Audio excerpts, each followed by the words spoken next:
এবার আমরা যখন তাকবীরে তাহরিমা বলবো তখন আমাদের আঙ্গুলগুলো পশ্চিম দিকে থাকবে। বলেন কোন দিকে? একদম সবগুলো হাতের আঙ্গুল পশ্চিম দিকে থাকবে। এইভাবে দেখেন সবাই, এইভাবে থাকবে, এইভাবে থাকবে।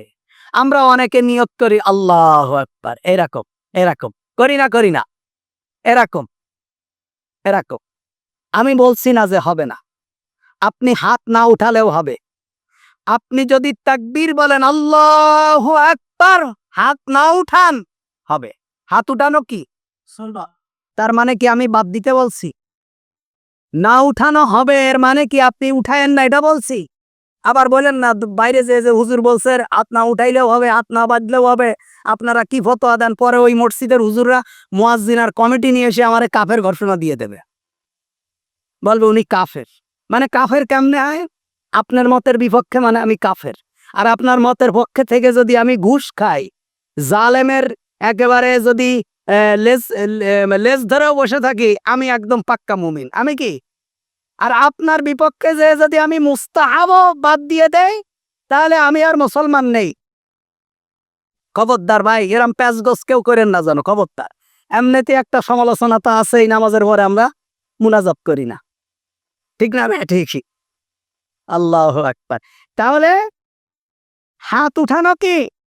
বলেন হাত উঠানো সুন্নাহ। এবার কান পর্যন্ত উঠান আর কাপ পর্যন্ত উঠান, সুন্নাহ।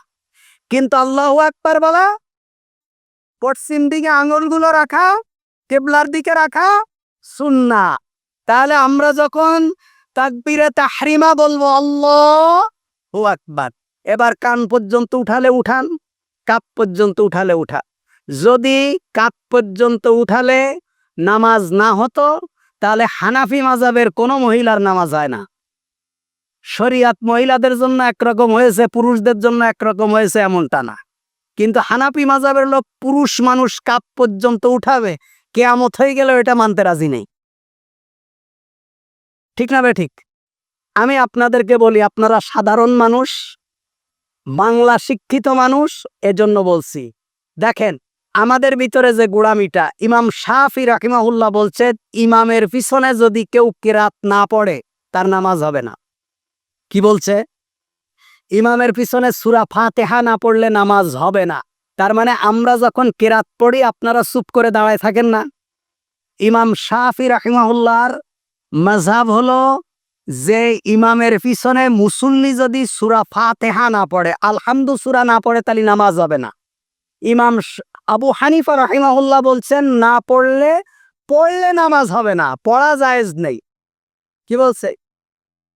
ইমাম আবু হানিফা বলছে পড়া যাবে না, আর ইমাম শাফি বলছে পড়তে হবে। এটার আলোচনা করব, দুই পক্ষেরই দলিল আছে। কিন্তু ইমাম আবু হানিফা কিংবা তার কোন শাগরেদ কখনো ইমাম শাফি রাহিমাহুল্লাহকে বলেছে যে তুমি ইসরায়েলের দালাল? বলছে?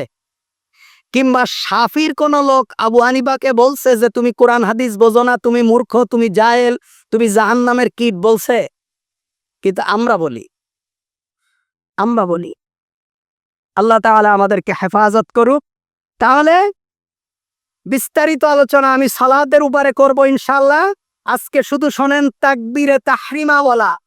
আমরা যখনই ইমাম সাহেব চলে আসে, আসার পরে আমরা অনেকেই দেখি ইমাম সাহেব রুকুই চলে গেছে, আমরা এসে পরে রুকুই চলে যাই।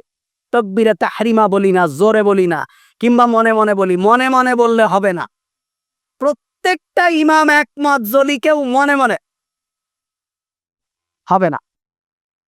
আল্লাহু আকবার এটা বলা কি ফরজ? এটা জিহ্বা দিয়ে উচ্চারণ করে বলতে হবে। সব থেকে উত্তম, আপনি আপনার কথাটা কানে শুনলে সব থেকে উত্তম। এবার আপনি হাত যে পর্যন্ত ইচ্ছা উঠান, যেখানে খুশি সেখানে বাঁধেন। তারপরে হলো মন যদি না চায় না বাঁধেন, আবার যদি না বাঁধেন কিয়ামত পর্যন্ত না বাঁধবেন। কিন্তু এখন ভালো লাগছে না, বাঁধবো না, আবার কালকে বাঁধা শুরু করব, এই আমল করেন না। যেমন আমাদের অনেকে আছে যে কি বিয়ে করার সময় হানাফি, ছেড়ে দেওয়ার সময় আলে হাদিস। আছে না নাই? বিশ্বাস করেন কত গালিগালাজ যে আমাদের শুনতে হয়। সেদিন এই গত 3 জুমা আগে নামাজ পড়ে আমি আর ইমাম সাহেব খাচ্ছি, ইংল্যান্ড থেকে ফোন আসছে। আমি আলোচনা করছি একসাথে যদি কেউ 3 তালাক দেয় 3 তালাক হবে। আপনারা শুনছেন না? সকল উলামায়ে কেরাম একমত, একসাথে এক জায়গায় কেউ যদি 3 তালাক দেয় 3 তালাক হবে। কিন্তু ইমাম ইবনে তাইমিয়া সহ কয়েকজন উলামায়ে কেরাম ওরা একটা মত দিয়েছেন, এদের পক্ষেও দলিল আছে, একসাথে 3 তালাক দিলে 1 তালাক হবে। এটাও দলিল, এটাও জোরালো বক্তব্য আছে। তা আমি বলছি 3 তালাক হবে। এই মিয়া ইংল্যান্ডে আমি চিনি না, আমার ওয়াজ শুনে আমার কাছে দিয়েছে ফোন। আমি তখন কেবলে ভাত খাচ্ছি, আমি আর ইমাম সাহেব এই উপারে। আমারে মানে ইচ্ছা মতন বকলো সে। আমি একসাথে 3 তালাক দিলে 3 তালাক হবে কেন ফতোয়া দিলাম? তা আমি বললাম, ভাই আমি একটা মত দিয়েছি, আপনার যদি ভালো না লাগে আপনি 1 তালাক নিয়ে থাকেন না ভাই, আপনি আমার সাথে গন্ডগোল করেন কেন? না, আপনি বলবেন কেন? ওমর রাদিয়াল্লাহু তাআলা আনহু যেটা করেছেন এটা রাজনৈতিক কারণে করেছেন, অবস্থার উপর প্রেক্ষিতে করেছেন। আপনি এই হাদিস ওই হাদিস এই হাদিস পেঁচাইতেই আছে। আমি বললাম, ভাই আপনার যদি আমার মতামত ভালো না লাগে আপনি আপনারটা মানেন না, আমি তো আমার একটা মতামত দিছি না, আপনি কেন মানবেন? 2 দিন পর্যন্ত অনার্গল আমারে টেলিফোন করে ইংল্যান্ড থেকে ডিস্টার্ব।